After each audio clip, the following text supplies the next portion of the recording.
আসসালামু আলাইকুম। আদিল রান্নাঘরের পক্ষ থেকে আপনাদের সবাইকে আন্তরিক শুভেচ্ছা ও স্বাগতম। তো বরাবরের মতো আজকে আমি আপনাদের সঙ্গে আরেকটা রান্না শেয়ার করব। তো আজকে আমি কচুর বই, আপনারা কি বলেন জানি না, আমাদের এদিকে এগুলো কচুর বই বলে। কচুর বই বেগুন দিয়ে আমি কই মাছের ঝোল রান্না করব। তো আমি বাসায় যেভাবে রান্না করি সেটাই আপনাদের সাথে তুলে ধরার ব্যবস্থা করি। কোনো বাড়তি মশলা না বা কোনো কিছু না, যে ঘরে থাকা যেসব বা মা বোনদের যেগুলো থাকে ওগুলো দিয়েই রান্না করে দেখাই। তো চলেন। তো আমি প্রথমে কচুর বইগুলোকে ভালো করে কেটে নিব।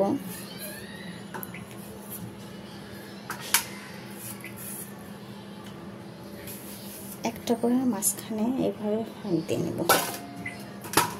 মাঝখান বরাবর কেটে নিলে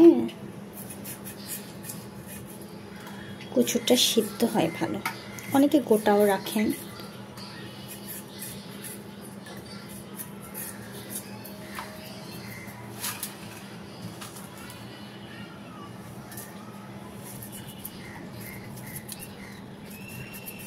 তো আমি কচু ভালোভাবে কেটে নিচ্ছি।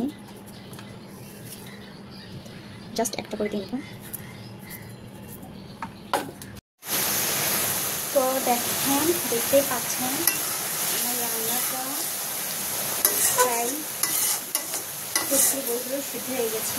তো আমি একটা পানিতে আবার একটু পানি দিয়েছিলাম, এই যে দেখেন হাতে একটু এগুলো হয়ে যাচ্ছে।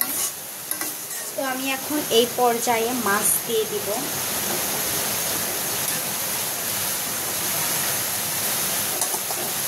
তো এখানে ভাজা মাছগুলো দিয়ে দিচ্ছি।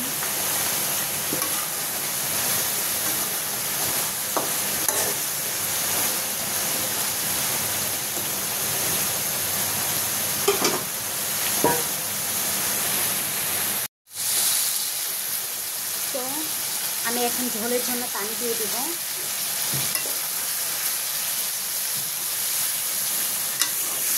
যে যেরকম ঝোল থাকবে তো সেরকম আর একটু পানি দেবেন।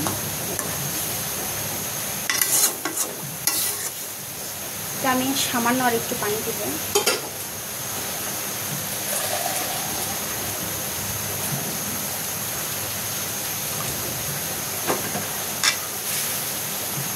যেহেতু আমি ঝোল রান্না করতেছি, যে পরিমাণ ঝোল থাকে ওই পরিমাণ পানি দিয়ে নিচ্ছি। এখন আমি সামান্য একটু লবণ চেখে নেব যে লবণ হয়েছে কিনা।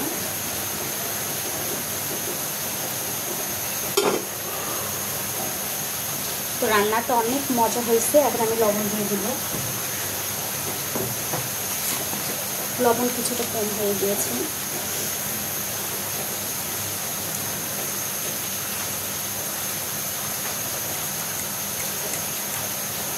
তো এই যে আমি লবণ দিয়ে নিচ্ছি।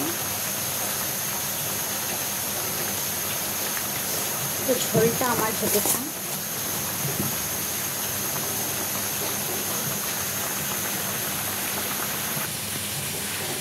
তো আমার রান্না প্রায় শেষ। আমি ঝোল এইরকম একটু বেশি রেখেছি, কারণ ঝোল বাসার সবাই খায়।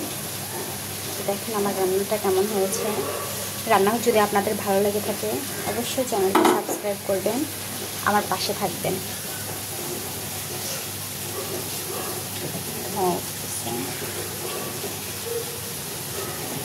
তো আল্লাহ হাফেজ সবাইকে।